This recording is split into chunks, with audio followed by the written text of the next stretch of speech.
So good morning guys. तो चलिए start करते हैं आज के यानी कि 27 दिसंबर के इंपॉर्टेंट करंट अफेयर्स को। तो आज का सबसे इंपॉर्टेंट प्रश्न ये रहा आपके सामने कि अभी हाल ही में पुरुषों की लिस्ट ए क्रिकेट में सबसे तेज 150 रन और सबसे कम उम्र में लिस्ट ए क्रिकेट में शतक लगाने का रिकॉर्ड अभी किसने बनाया है? तो आंसर होगा वैभव सूर्यवंशी ने। एक्चुअली में अभी क्या हुआ, रांची के JSCA ओवल ग्राउंड में बिहार और अरुणाचल प्रदेश के बीच में विजय हजारे ट्रॉफी 2025-26 का मुकाबला खेला गया, जिसे जीत लिया बिहार ने। 6 विकेट के नुकसान पर 397 रन बनाए, जबकि अरुणाचल प्रदेश 42.1 ओवर में ही 177 रन बना करके ऑल आउट हो गई। तो मैच जीता बिहार ने और इस मैच में हीरो रहे वैभव सूर्यवंशी, जिनकी उम्र है मात्र 14 वर्ष, जिन्होंने मात्र 36 गेंदों में शतक बनाया और टोटल 84 गेंदों में 190 रनों की उन्होंने पारी खेली। इसमें उन्होंने 16 चौके और 15 छक्के लगा डाले और इस तरह से वो मेंस लिस्ट ए क्रिकेट के इतिहास में शतक लगाने वाले सबसे युवा खिलाड़ी बन गए। उन्होंने एबी डिविलियर्स का रिकॉर्ड तोड़ा यहाँ पर। अच्छा, लिस्ट ए क्रिकेट यहाँ पे लिखा हुआ है, लिस्ट ए क्रिकेट क्या होता है? तो इसे 50 ओवर फॉर्मेट के नाम से भी जाना जाता है। ये फॉर्मेट इंटरनेशनल वनडे जैसा ही होता है। इसमें हर टीम को 50 ओवर खेलने का मौका मिलता है और जो मैच है वो आमतौर पर 8 घंटे या उससे कम समय में समाप्त हो जाता है। तो विजय हजारे ट्रॉफी एक लिस्ट ए टूर्नामेंट ही है। इसमें राज्य की टीमें हिस्सा लेती हैं। ठीक है, तो ये पॉइंट भी आपको पता होना चाहिए, मैंने बता दिया साथ में।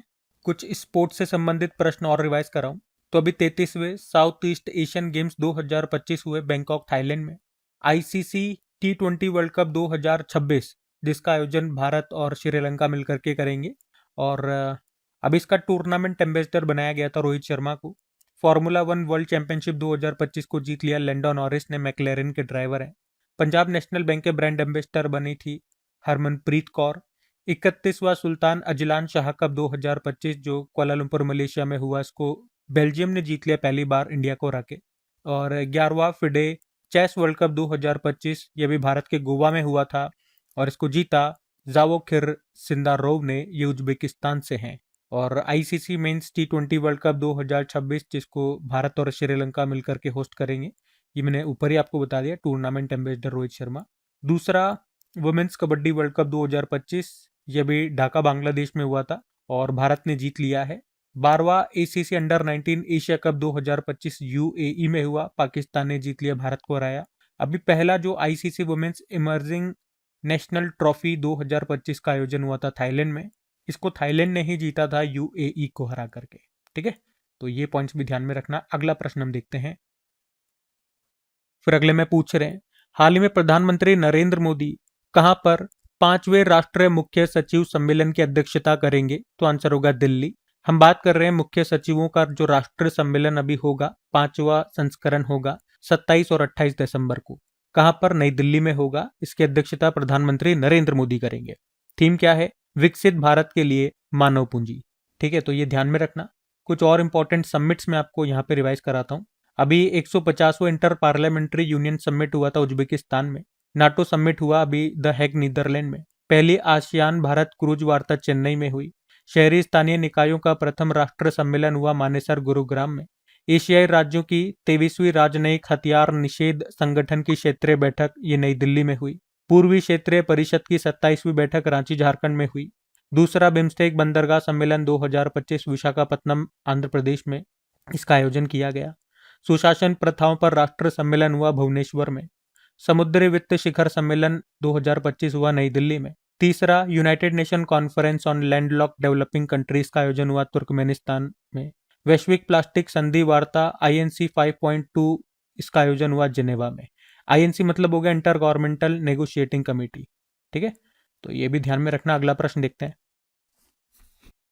फिर अगले में पूछ रहे हैं, हाल ही में भारतीय खगोल भौतिकी संस्थान बंगलुरु के वैज्ञानिकों ने किसके सहयोग से सुपर किलोनोवा ब्रह्मांडीय विस्फोट खोजा है? तो आंसर होगा IIT बॉम्बे। तो अभी भारतीय खगोल भौतिकी संस्थान यानी कि इंडियन इंस्टीट्यूट ऑफ एस्ट्रोफिजिक्स, जो कहां पर है? बंगलुरु में।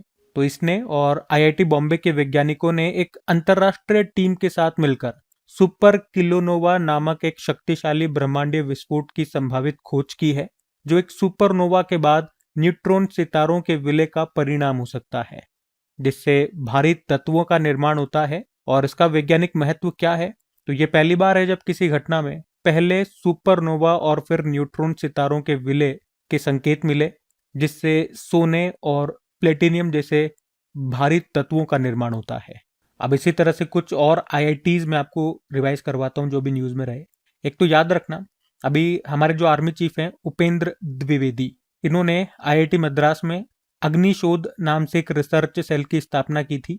जिला बाढ़ गंभीरता सूचकांक डिस्ट्रिक्ट फ्लड सॉवेरिटी इंडेक्स पहली बार जारी किया था आईआईटी दिल्ली और आईआईटी गांधीनगर ने, और इसमें टॉप पे रहा पटना जिला। किस आईआईटी ने एआई संचालित शिक्षण एप्लीकेशन है ट्रूटोज इसको लॉन्च किया था? आईआईटी पलक्कड़ ने। एनआईआरएफ 2025 के ओवरऑल रैंकिंग में टॉपर रहा आईआईटी मद्रास, इंजीनियरिंग कैटेगरी में भी ये टॉपर था। शिक्षा मंत्री जी ने किस देश में पहला विदेशी अटल नवाचार केंद्र शुरू किया? यूएई। और इलेक्ट्रॉनिक्स एंड आईटी मिनिस्टर हैं अश्विनी वैष्णव, इन्होंने आईआईटी भुवनेश्वर में नमो सेमीकंडक्टर प्रयोगशाला की स्थापना को मंजूरी दे दी।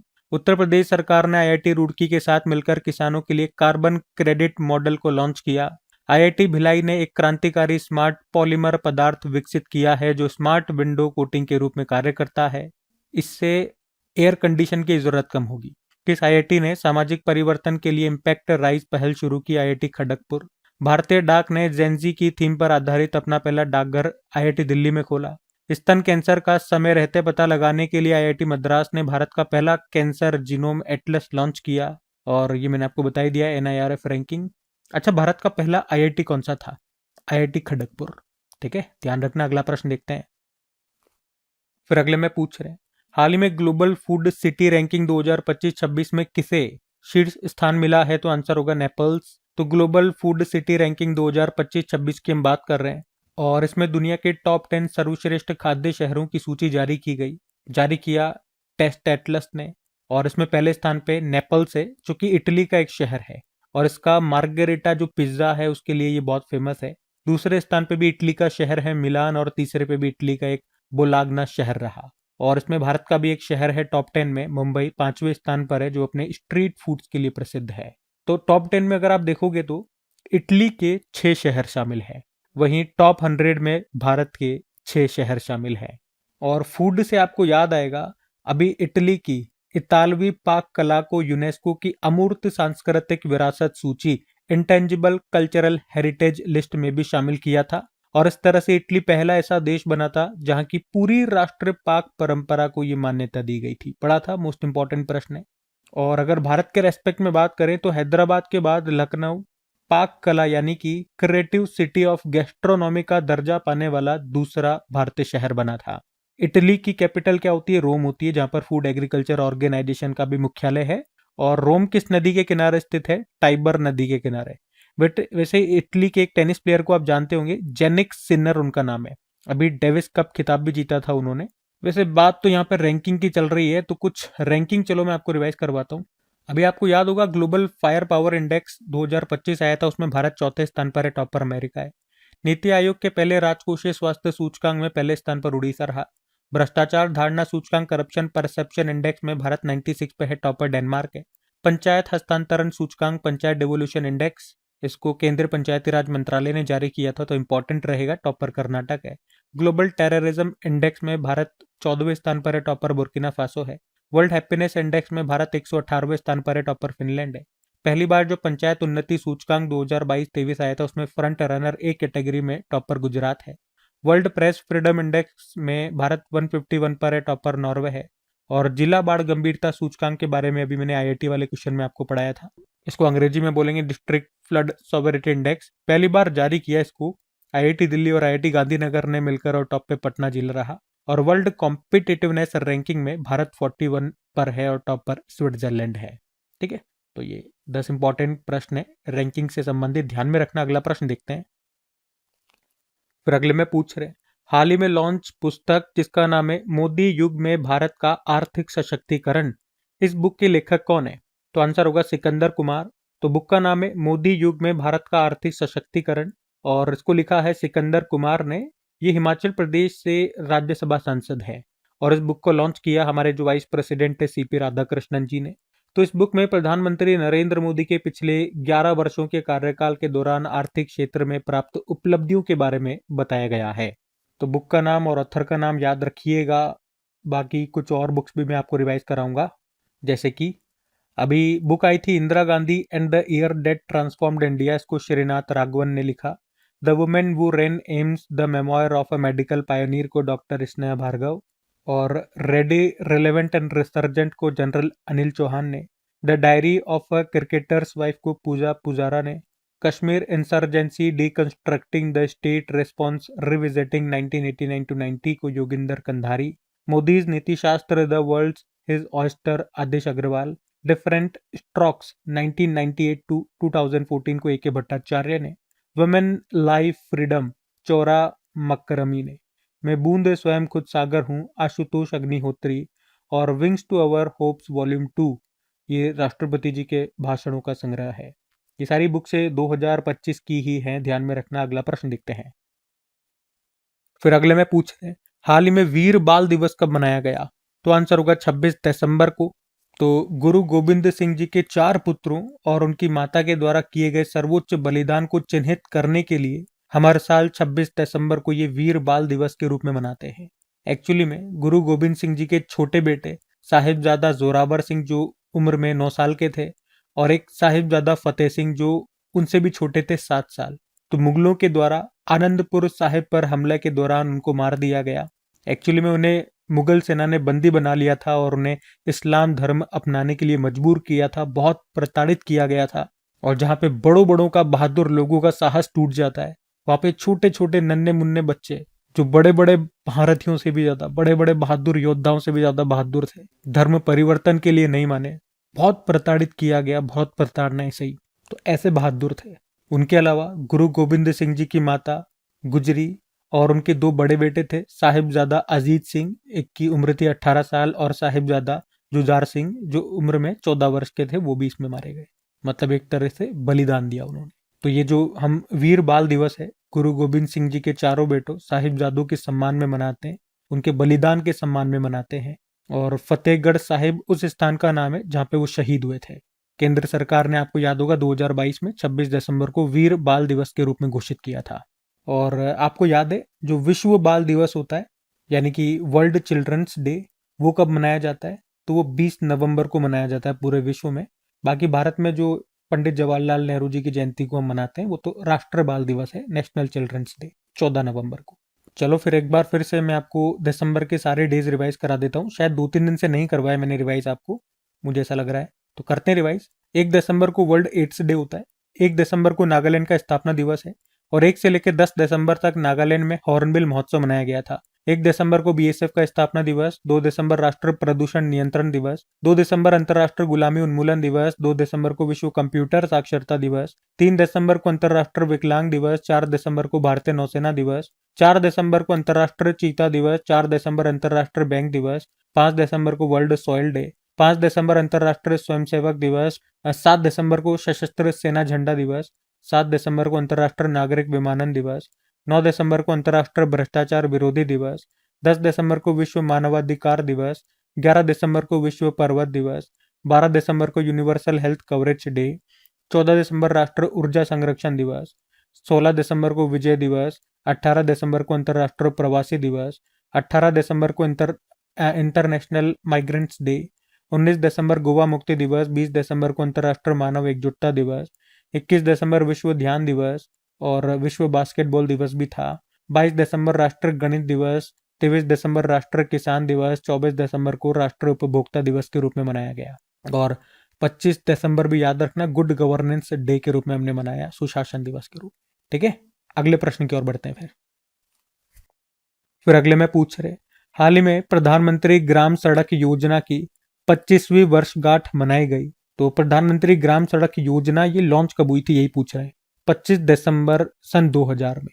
तो ये प्रधानमंत्री ग्राम सड़क योजना है जिसको लॉन्च किया गया था 25 दिसंबर सन 2000 को। और अभी 25 दिसंबर 2025 को इसे पूरे 25 वर्ष हो चुके हैं। अच्छा, इस योजना का उद्देश्य क्या है? भारत के रूरल क्षेत्रों में, ग्रामीण क्षेत्रों में रोड कनेक्टिविटी को बढ़ाना। किस मंत्रालय के अंतर्गत आती है ये योजना? तो सड़क मंत्रालय मत कर देना, आंसर होगा ग्रामीण विकास मंत्रालय। अच्छा, केंद्र सरकार की कुछ और योजनाएं जो अभी किसी न किसी कारण से न्यूज में थी, मैं आपको रिवाइज कराऊं। एक तो याद रखना, भारत सरकार ने अभी नेशनल क्रिटिकल मिनरल मिशन को मंजूरी दे दी है, जिसका उद्देश्य है भारत के भीतर इन खनिजों यानी कि मिनरल्स की खोज को प्रोत्साहित करना। इसके लिए बजट रखा गया, या खर्चा होगा 34,300 करोड़ रुपए, जिसकी अवधि है 7 साल। प्रधानमंत्री श्रम योगी मानधन योजना ये शुरू हुई थी मार्च 2019 में। प्रधानमंत्री जीवन योजना 2019 में ये लॉन्च होती है, और इसका उद्देश्य था 2G इथेनॉल प्लांट्स को बढ़ावा देना। मृदा स्वास्थ्य कार्ड योजना 19 फरवरी 2015 को कहां से लॉन्च हुई थी? ये सूरतगढ़, राजस्थान। भारत सरकार ने प्रधानमंत्री आशा योजना को कब तक के लिए बढ़ा दिया? 31 मार्च 2026 तक। ये लॉन्च हुई थी 2018 में। प्रधानमंत्री सूर्य घर मुफ्त बिजली योजना 13 फरवरी 2024 को, और इस योजना के तहत रूफटॉप सोलर पैनल लगाने वाले घरों को 300 यूनिट मुफ्त बिजली मिलती है। डिजिटल इंडिया प्रोग्राम ये लॉन्च हुआ था 1 जुलाई 2015 को, और इस साल पूरे 10 साल भी हो गए। और प्रधानमंत्री विकसित भारत रोजगार योजना 15 अगस्त 2025 को ही मोदी जी ने इसकी घोषणा की थी। प्रधानमंत्री स्वनिधि स्कीम ये 1 जून 2020 को लॉन्च हुई थी, और अभी इसे बढ़ा दिया गया 31 मार्च 2030 तक। प्रधानमंत्री मत्स्य संपदा योजना ये शुरू होती है 10 सितंबर 2020 को, और अभी इसी साल सितंबर में इसको भी 5 साल पूरे हुए थे। और Mahatma Gandhi national rural employment guarantee scheme, जिसे आप मनरेगा बोलते हो, अभी इसका नाम बदलकर वीजी रामजी कर दिया, मतलब विकसित भारत गारंटी फॉर रोजगार एंड आजीविका मिशन। और इसी को देखकर अभी पश्चिम बंगाल ने भी उनके यहाँ पे जो एक रोजगार गारंटी योजना है, कर्मश्री योजना, उसका नाम बदल के महात्मा गांधी जी के नाम पे किया, महात्मा श्री। उन्होंने कहा था मनरेगा वाले महात्मा गांधी का नाम हटा रहे हैं, मतलब केंद्र सरकार, तो हम जोड़ेंगे। चलो आप मुझे बताओ, ये जो वीजी रामजी योजना जो है, इसमें जो कार्य दिवस 100 से बढ़ाकर कितने किए जाएंगे? आपको बताना ये। हम अगला प्रश्न देखते हैं। फिर अगले में पूछ रहे हैं, हाल ही में राष्ट्रपति भवन में ओल चिकी लिपि में संविधान जारी किया गया, इसका संबंध किस भाषा से है? तो आंसर होगा संथाली भाषा। तो अभी राष्ट्रपति द्रौपदी मुर्मू जी ने राष्ट्रपति भवन में एक विशेष समारोह में संथाली भाषा के लिए ओल चिकी लिपि में भारत के संविधान का विमोचन किया, जिससे संताली समुदाय के लोग अपनी मातृभाषा में संविधान को पढ़ सकेंगे और समझ सकेंगे। और ये जो ओल चिकी लिपि है, इसके जनक कहे जाते हैं पंडित रघुनाथ मुर्मू, और हमारी जो राष्ट्रपति हैं वो, उनका नाम भी है द्रौपदी मुर्मू। और आप जानते ही होंगे, ये झारखंड की पहली महिला गवर्नर बनी थी, राज्यपाल बनी थी राष्ट्रपति बनने से पहले। वैसे हमारे कानून मंत्री कौन है? अर्जुन राम मेघवाल है। और आपको ये भी बता दूं कि संताली भाषा, इसे 2003 के 92वें संविधान संशोधन अधिनियम के तहत ही संविधान के 8वीं सूची में शामिल किया गया था। और केवल संताली भाषा को ही नहीं, उस समय टोटल 4 भाषाएं जोड़ी गई थी। एक तो ये संताली खुद हो गई, एक बोडो, डोंगरी, मैथिली को भी जोड़ा गया था। वर्तमान में 8वीं अनुसूची में आप जानते ही हो टोटल 22 भाषाएं शामिल है। वैसे शास्त्रीय भाषाओं की बात करें, क्लासिकल लैंग्वेजेस की, तो अब 11 हो चुकी हैं। अभी लेटेस्ट 5 जुड़ी थी। 5 के नाम क्या है? असमिया, बंगाली, प्राकृत, पाली और मराठी। ठीक है, तो ये भी याद रखना इंपॉर्टेंट रहेगा प्रश्न। अगला प्रश्न हम देखते हैं। फिर अगले में पूछ रहे हैं, हाल ही में उड़ीसा की पहली महिला मुख्य सचिव का नाम क्या है? तो आंसर होगा अनु गर्ग। तो अभी अनु गर्ग को उड़ीसा का नया चीफ सेक्रेटरी बनाया गया, और इस तरह से वो उड़ीसा की पहली महिला चीफ सेक्रेटरी बनी है। यहाँ पर उन्होंने मनोज आहूजा का स्थान लिया है। अच्छा, महिलाओं से ही संबंधित कुछ अपॉइंटमेंट्स, नियुक्तियां मैं आपको रिवाइज कराता हूँ। अभी राष्ट्रीय महिला आयोग की नई अध्यक्ष बनी थी विजया किशोर रहाटकर, और भारतीय वायुसेना की जगुआर स्क्वाड्रन की पहली महिला पायलट बनी Tanushka Singh.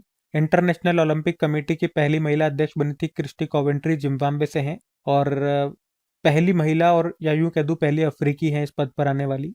World trade organisation की पहली महिला हेड बनी थी नागोजी ओंकाजाइवेला, नाइजीरिया से हैं।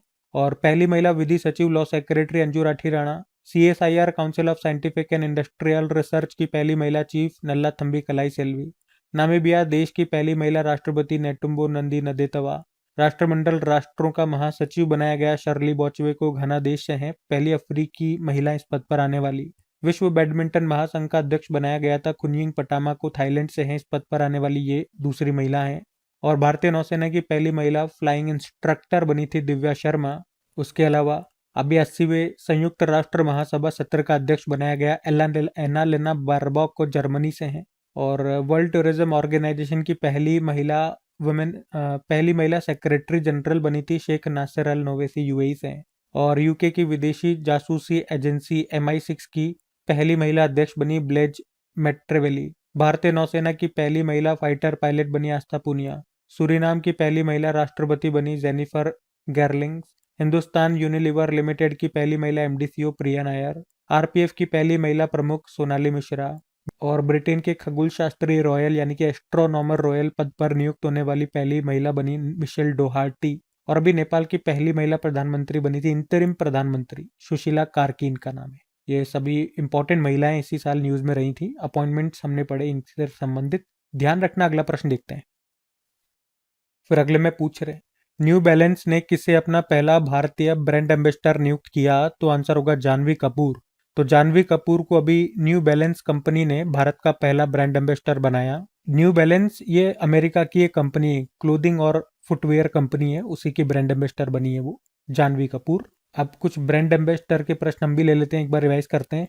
एक तो आपको याद होगा अभी फीबा महिला एशिया कप 2025 के लिए ब्रांड एम्बेसडर बनाया था मियामो लीजी को। ये चाइना की बास्केटबॉल प्लेयर है और इसका आयोजन हुआ था फीबा वुमेन्स एशिया कप 2025 का चाइना में ही। और उसी तरह से ई स्पोर्ट्स वर्ल्ड कप 2025 के लिए ग्लोबल एम्बेसडर बनाया था क्रिस्टियानो रोनाल्डो को और इसका आयोजन हुआ था रियाद सऊदी अरब में। वर्ल्ड पैरा एथलेटिक चैंपियनशिप 2025 का ब्रांड एम्बेसडर कंगना रनौत को बनाया गया था। ये इसका 12वां एडिशन था वर्ल्ड पैरा एथलेटिक्स चैंपियनशिप का, जो भी नई दिल्ली में हुआ था। बाकी इंडियन गोल्फ प्रीमियर लीग का ब्रांड एम्बेसडर युवराज सिंह बनाया। और झारखंड पर्यटन का ब्रांड एम्बेसडर महेंद्र सिंह धोनी को। ऑस्ट्रेलियाई पर्यटन अभियान का ब्रांड एम्बेसडर सारा तेंदुलकर। जोमेटो के brand ambassador Shahrukh Khan. Orissa handloom की Madhuri Dixit. International Olympic committee ने किसे मेंटल हेल्थ एम्बेसडर के रूप में नियुक्त किया था? अभिनव बिंद्रा को, शूटर हैं। और United nation population fund India ने लैंगिक समानता के लिए अपना ब्रांड एम्बेसडर कीर्ति सेनन को बनाया। लिवाइस कंपनी है, कपड़ों का ब्रांड है, उसकी ब्रांड एम्बेसडर आलिया भट्ट बनी थी। और परप्लेक्सिटी AI के ब्रांड एम्बेसडर क्रिस्टियानो रोनाल्डो बने। पंजाब नेशनल बैंक की हरमनप्रीत कौर बनी। हरियाणा राज्य महिला आयोग के शेफाली वर्मा। और ये हम पढ़ ही चुके हैं आज 2-3 बार। ICC men's T20 world cup 2026 जो भारत और श्रीलंका में होगा, उसके टूर्नामेंट एम्बेसडर चुने गए रोहित शर्मा। और अभी 28वीं आसियान या एशियन टेबल टेनिस चैंपियनशिप का ब्रांड एम्बेसडर शरद कमल को बनाया गया। ठीक है, तो ये सारे ब्रांड एम्बेसडर जो न्यूज में रहे वो भी मैंने आपको रिवाइज करा दिए। बाकी ये थी आज की हमारी करंट अफेयर्स की क्लास। कमेंट करके जरूर बताइएगा सेशन आपको कैसा लगा। अच्छा लगे तो प्लीज अपने दोस्तों के साथ में स्टडी ग्रुप में शेयर जरूर कीजिएगा। वीडियो को लाइक नहीं करा तो लाइक कर देना। बाकी चलो अभी कल के करंट अफेयर्स का हम क्विक रिवीजन कर लेते हैं और फिर हम सेशन एंड करते हैं। तो कल पहला प्रश्न पूछा था, हाल ही में लॉन्च पहले खेलो इंडिया ट्राइबल गेम्स 2026 का शुभंकर मैस्कॉट क्या है? मोरवीर है। और ये गेम्स पहली बार होंगे, अभी फरवरी में होंगे ये छत्तीसगढ़ में। और रेल विकास निगम लिमिटेड के CMD बने सलीम अहमद। और राष्ट्र सुशासन दिवस गुड गवर्नेंस डे होता है 25 दिसंबर को। और मोदी जी ने राष्ट्र प्रेरणा स्थल का उद्घाटन कहाँ किया? उत्तर प्रदेश। और धानु यात्रा महोत्सव का आयोजन ये कहाँ पर किया गया? उड़ीसा में। बच्चों के लिए पाप पगली प्रोजेक्ट ये कहाँ पर लॉन्च हुआ? गुजरात। रोलिंग बजट अपनाने वाला पहला राज्य ये कौन सा बनेगा? मध्य प्रदेश। देश की सबसे बड़ी पनबिजली परियोजना सुबनसिरी लोअर की पहले यूनिट का उद्घाटन कहाँ पर किया गया? अरुणाचल प्रदेश। और एक बुक आई है my idea of nation first, इसको अभी लॉन्च किया गया। लेखक कौन है? उदय माहुरकर। और आखिरी प्रश्न था, परियोजनाओं की प्रगति को ट्रैक करने के लिए दर्पण 2.0 प्लेटफॉर्म को अभी किसने लॉन्च करने की घोषणा की? तो आंसर होगा दिल्ली। बाकी चलो कल का भी होमवर्क प्रश्न देखते हैं और सेशन एंड करते हैं।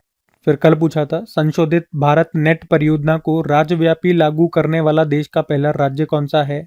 तो आंसर इसका होगा पंजाब। आप सभी ने प्रश्न का बिल्कुल सही उत्तर दिया। अब ये रहा आज का आपका होमवर्क प्रश्न।